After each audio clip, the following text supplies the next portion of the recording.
Bismillahirrahmanirrahim. Alhamdulillah. Alhamdulillahirabbil alamin. Wassalatu wassalam ala asyrafil anbiya'i wal mursalin wa ala alihi wa ashabihi ajmain. Rabbi shrah li sadri wa yassir li amri wahlul 'uqdatam min lisani yafqahu qawli. Bismillahirrahmanirrahim. Qul huwallahu ahad, Allahus samad, lam yalid wa lam yulad wa lam yakul lahu kufuwan ahad. Yang berbahagia Tuan Pengerusi Majlis, merangkap Setiausaha Politik Menteri Besar Terengganu, yang saya muliakan Pengarah Koza Ustaz Ismail Abdul Halim, para alim ulama, sidang barisan panelis penceramah, bapak-bapak, ibu-ibu, para pelajar, tuan-tuan dan puan-puan sekalian. Assalamualaikum warahmatullahi wabarakatuh.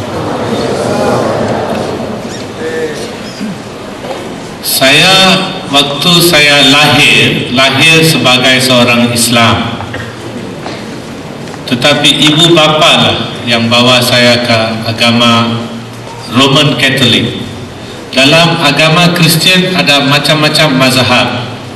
Ada Roman Catholic, ada Methodist, ada Seventh Day Adventist, ada macam-macam lagi. Lebih kurang 20 mazhab.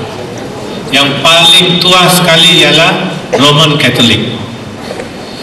Dan bapa saya waktu saya masih di sekolah, beliau selalu kata orang Kristian dapat masuk syurga 3 macam.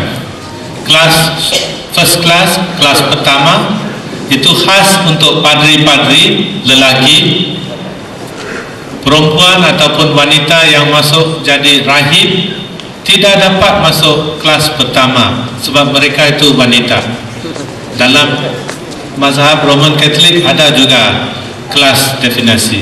Perempuan tidak dapat first class, walaupun dia seumur hidup tidak kahwin, buat kebajikan macam Mother Teresa.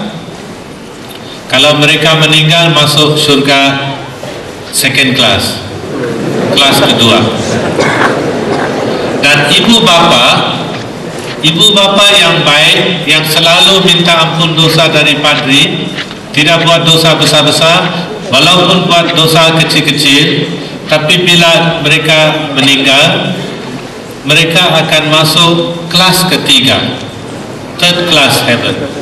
So dari waktu sekolah sudah diberitahu, diprogram oleh ibu bapa dan keluarga, jangan masuk kelas ketiga. Kelas kedua memang tidak dapat sebab bukan khas untuk wanita. So saya pun pilih satu hari nanti saya akan jadi padri, supaya satu hari bila dapat ampun dosa orang, dapat masuk syurga pertama, kelas pertama, first class. Setiap hari masih dalam sekolah rendah dan sekolah menengah, sebelum pergi sekolah, pergi gereja dulu. Setiap hari setengah jam saya pergi sembahyang di gereja. Bila balik ke sekolah, budak-budak sekolah panggil saya bukan lagi Anthony, Pope kata dia. Pope itu paus yang ada di Vatican, nun jauh di Rome, tapi nama gelaran saya Pope.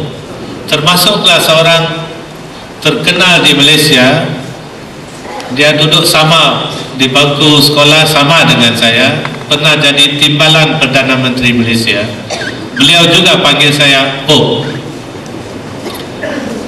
Bila saya habis pelajaran dan masuk ke novitiate untuk jadi padri, saya diberitahu seumur hidup tidak boleh kahwin. Mesti ambil sumpah depan padri-padri besar, seumur hidup tidak boleh kahwin, seumur hidup tidak boleh dapat gaji untuk kerja di dalam gereja, dan juga seumur hidup mesti ikut arahan-arahan dari paus.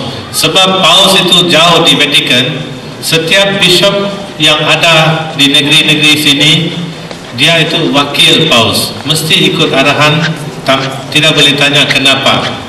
Ini 3 sumpahan saya ambil pada tahun 69, dan pada tahun 72 saya dapat ijazah IFS. Itu selepas belajar di Switzerland, di Jerman dan di London, saya dapat ijazah IFS. Orang lain yang belajar di Malaysia mau jadi padri, dia boleh ampun dosa lebih kurang kalau dia belajar di Pulau Pinang, dia boleh ampun dosa-dosa orang-orang di Pulau Pinang, di Kedah, Perlis, Kelantan, Perak. Kalau di Sarawak, dia boleh ampun dosa orang-orang di Sarawak. Saya diberi peluang waktu saya belajar di Cologne oleh Kardinal. Kardinal itu satu dari orang-orang yang akan satu hari nanti dipilih jadi paus. Kardinal Höfner, selepas dia semak result dari theological studies, bila dia tengok semua grade A, dulu memang saya pandai, sekarang sudah tua sikit ya. So saya memang dapat A. Orang Jerman pun kalah. Kalau mereka belajar dengan saya, mereka juga lupa canon law ke apa. Saya boleh hafal, itu memang dari dulu. So dapat ijazah IFS. IFS arti International Forgiver of Sin. Tidak ada negeri-negeri yang saya tidak boleh ampun. Semua orang manusia boleh diampun. Termasuklah kadang-kadang saya pergi waktu hari rehat ke kubur-kubur orang-orang Islam, orang-orang Kristian. Orang-orang Kristian datang jumpa saya minta ampun dosa, bukan saja untuk diri sendiri, untuk orang-orang yang sudah masuk dalam kubur. Orang mati pun saya boleh ampun dosa. Tidak masuk akal. Dan itu bukan free. Dalam dunia ini tidak ada apa-apa yang dibuat free. Walaupun ambil sumpah seumur hidup tidak mau gaji, mereka juga beri. Bukan 100, 200, kadang-kadang beribu-ribu. Saya kata tidak mau, tapi dia kata masuk kocek. Sebab itu kocek-kocek padri semua besar-besar. Saya tidak perlu buat banyak kerja. Memang saya tidak pandai kerja dulu. Saya buat macam itu saja. Ego te absolvo in nomine Patris et Filii et Spiritus Sancti. Itu saja. Mereka percaya semua dosa, dosa besar, dosa kecil, dosa orang mati, semua diampun. Dan sebagai tanda terima kasih, mereka hulurkan wang. Wang itu sebab saya sudah ambil sumpah seumur hidup tidak boleh ada pegang harta, beri kepada superior ataupun orang-orang atasan. Apa dia buat dengan wang saya tidak tahu. Cuma saya dapat cukup makan, cukup minum. Arak tidak boleh diminum. Sebagai padri tidak boleh minum arak, tidak boleh rokok, tidak boleh kahwin, tidak ada girlfriend. Kalau sesepia missionary, padri yang sudah ambil sumpah seumur hidup tidak boleh kahwin, tidak kahwin. Kalau dia berapat dengan wanita, terus dibuang dari monastery. Itu begitu strict mazhab Roman Catholic.